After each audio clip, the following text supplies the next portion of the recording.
John Fitzgerald Kennedy, often called JFK, was born into a world of great change and expectation. He arrived on May 29, 1917 in Brookline, Massachusetts, a leafy suburb of Boston. He was the second of 9 children born to Joseph P. Kennedy Sr. and Rose Fitzgerald Kennedy, 2 prominent and ambitious figures from powerful Irish-American families. His father was a successful businessman, and later a diplomat, and his mother was the daughter of a Boston mayor.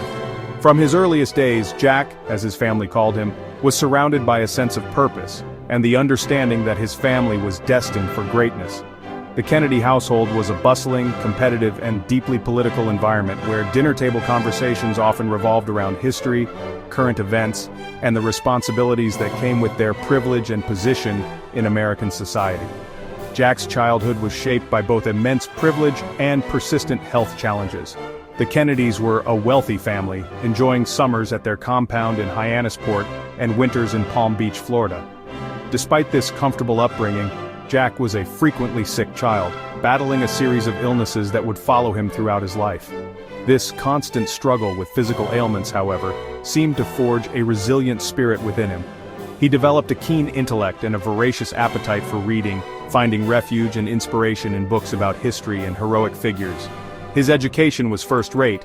He attended the Choate School, a prestigious boarding school in Connecticut, where he began to hone his charm and wit, though he was not always the most dedicated student, often preferring pranks and social activities to rigorous study. The Kennedy family dynamic was intensely competitive, a trait actively encouraged by their father, Joe Sr. He instilled in all his children a powerful drive to win, to strive for first place in everything they did, from sailing races to intellectual debates. The expectation was that the eldest son, Joe Jr., would be the one to carry the family's political ambitions into the highest echelons of power, eventually aiming for the presidency. Jack, being the second son, was initially afforded a bit more freedom from this immense pressure. This allowed him to cultivate a more relaxed and thoughtful personality, one that was observant and curious about the world around him. He developed an early interest in international affairs, an interest that would be profoundly deepened by his travels and his father's diplomatic posting. His formal education culminated at Harvard University, where his intellectual curiosity truly began to flourish. At Harvard, he majored in government and international relations, and his senior thesis, Appeasement at Munich, was a sharp analysis of Britain's failure to confront Nazi Germany's aggression. The paper was so well regarded that his father encouraged him to expand it into a book. Published in 1940 under the title, it became a bestseller and offered the first public glimpse of the thoughtful, analytical mind that would later define his political career. This academic success marked a significant turning point, demonstrating that Jack was not just a charismatic young man from a powerful family, but also a serious thinker capable of grappling with the great and complex issues of his time. The outbreak of World War II irrevocably altered the course of John F. Kennedy's life and the destiny of his family. Despite his chronic back problems and other health issues that should have disqualified him from service, he used his father's influence to secure a commission in the U.S. Navy. His desire to serve was genuine, born from a deep sense of patriotic duty. He was given command of a patrol torpedo boat, the PT-109, in the South Pacific. In August 1943, his boat was rammed and sliced in half by a Japanese destroyer during a nighttime patrol. Kennedy was thrown across the deck, aggravating his back injury, but his response in the aftermath was nothing short of heroic. He gathered the surviving crew members and led them on a harrowing swim to a nearby island, famously towing a badly burned crewman for hours by clenching the strap of his life jacket between his teeth. This act of courage and leadership under fire transformed him into a celebrated war hero. The story of his survival and his determination to save his men became a powerful narrative, one that captured the public's imagination back home. It demonstrated a resilience and a commitment to his comrades that went far beyond the expectations of his privileged background. The tragedy, however, was compounded by a devastating personal loss. His older brother, Joe Jr., the family's designated political heir, was killed in action in Europe in 1944. This heartbreaking event shifted the immense weight of his father's ambitions squarely onto Jack's shoulders. The path that had been laid out for Joe Jr. was now his to follow. The war had not only made him a hero, but it also thrust upon him a new and profound sense of responsibility to fulfill his family's legacy. Returning from the war a decorated veteran, Kennedy faced a new battlefield politics. With his brother's path now his own, he set his sights on public office. In 1946, he ran for a seat in the U.S. House of Representatives for a Boston area district. He was just 29 years old, but his youth, combined with his war hero status and the formidable Kennedy political machine, proved to be an unstoppable combination. He campaigned with relentless energy, using his natural charm and charisma to connect with voters from all walks of life. His campaign slogan, "A new generation offers a leader," resonated with a post-war electorate eager for fresh perspectives.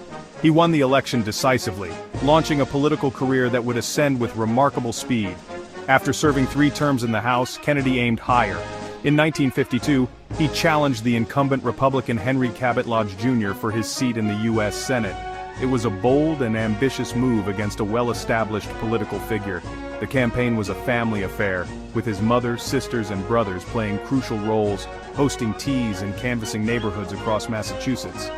This effort, combined with Kennedy's own tireless campaigning and his forward-looking message, resulted in a surprising victory. As a senator, he continued to build his national profile, focusing on issues of foreign policy and labor reform. It was during this time that he married the elegant and intelligent Jacqueline Bouvier, a partnership that would further enhance his public image and captivate the nation. In 1960, John F. Kennedy made his audacious bid for the presidency of the United States. His campaign was a masterful blend of modern media strategy and old-fashioned political organizing. He faced challenges due to his relative youth and his Catholic faith, which no president had ever held. However, in the first-ever televised presidential debates against his Republican opponent, Vice President Richard Nixon, Kennedy's poise, confidence, and telegenic appearance made a powerful impression on millions of American voters. He appeared vibrant and forward-looking, while Nixon seemed tired and uncomfortable under the studio lights. Kennedy's inaugural address on January 20, 1961, set the tone for his presidency, inspiring a generation with his call to public service. "Ask not what your country can do for you, ask what you can do for your country." This was the dawn of what he called the new frontier. The early years of his presidency were dominated by the intense pressures of the Cold War. One of the most dangerous moments in world history occurred in October 1962, known as the Cuban Missile Crisis. The United States discovered that the Soviet Union was secretly installing nuclear missiles in Cuba, just 90 miles from the coast of Florida. For 13 terrifying days, the world stood on the brink of nuclear war.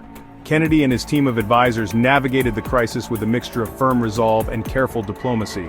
He chose to implement a naval quarantine around Cuba, rather than launching an immediate military strike, giving both sides time to negotiate. This steady leadership ultimately led to a peaceful resolution, with the Soviets agreeing to remove the missiles in exchange for a U.S. pledge not to invade Cuba.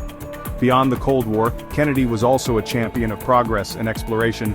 He passionately embraced the space race against the Soviet Union, not just as a competition but as a new frontier for human achievement. In a famous speech in 1962, he boldly challenged the nation to commit itself to landing a man on the moon and returning him safely to the Earth before the end of the decade. This ambitious goal galvanized the country, fueling massive investment in science, technology, and education. It captured the spirit of optimism and possibility that defined his administration, inspiring a new generation of engineers and scientists and ultimately leading to one of humanity's greatest accomplishments. His vision pushed the boundaries of what was thought possible and left an indelible mark on America's scientific legacy. On the domestic front, Kennedy's administration began to confront the nation's long and difficult struggle with racial injustice. While his approach was initially cautious, the growing momentum of the civil rights movement, led by figures like Dr. Martin Luther King Jr., pushed the issue to the forefront of the national agenda. Witnessing the violent resistance to integration in the South, Kennedy became more vocal in his support for equality. In a televised address to the nation in June 1963, he framed civil rights as a moral issue, stating that the nation would not be fully free until all its citizens were free. He then proposed a comprehensive civil rights bill to Congress, laying the groundwork for the landmark legislation that would be passed after his death. The promise of the new frontier came to a sudden and tragic end on November 22, 1963. While riding in a motorcade through Dallas, Texas, President Kennedy was assassinated. The shots that rang out in Dealey Plaza silenced a voice that had inspired millions and plunged the nation and the world into a state of profound shock and grief. The image of the young, vibrant president struck down in his prime is one of the most heartbreaking moments in American history. His presidency, which had lasted just over 1,000 days, was over. The collective mourning that followed was immense, a testament to the deep connection he had forged with the American people. His death marked the end of an era of optimism and left a deep and lasting scar on the national psyche. The impact of his assassination was immediate and transformative. His successor, Vice President Lyndon B. Johnson, vowed to continue Kennedy's work, using the wave of national grief to push through landmark legislation. The Civil Rights Act of 1964, which Kennedy had proposed, was passed in his memory, forever changing the legal landscape of America by outlawing discrimination based on race, color, religion, sex, or national origin. Johnson's Great Society programs, which expanded social welfare and voting rights, were also seen as the fulfillment of Kennedy's progressive vision. In this way, Kennedy's death, as tragic as it was, became a catalyst for realizing some of the most important goals of his presidency, cementing his influence long after he was gone. Today, John F. Kennedy is remembered not just for the specific policies he enacted, but for the spirit of hope and public service he inspired.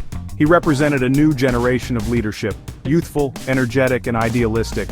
His call to action motivated countless young people to engage in public life, leading to the creation of the Peace Corps, an organization that sends American volunteers to assist developing nations. This program perfectly embodied his inaugural message, encouraging citizens to contribute to a better world. The idea of Camelot, a nickname that became associated with his presidency after his death, evokes a sense of a brief, shining moment of grace, intelligence, and idealism in American politics, a standard to which future leaders are often compared. Ultimately, the legacy of John F. Kennedy is a complex tapestry of accomplishment, unfulfilled promise, and enduring inspiration. He was a leader who guided the nation through one of its most perilous international crises, set it on a course to the moon, and confronted the moral imperative of civil rights. His life was cut short before his full vision could be realized, leaving behind lingering questions of what might have been. Yet his influence persists because he gave a voice to the nation's highest aspirations. He reminded Americans of their capacity for greatness, for courage, and for service to a cause larger than themselves. It is this powerful and timeless message of hope and responsibility that ensures his place in history and continues to captivate people around the world.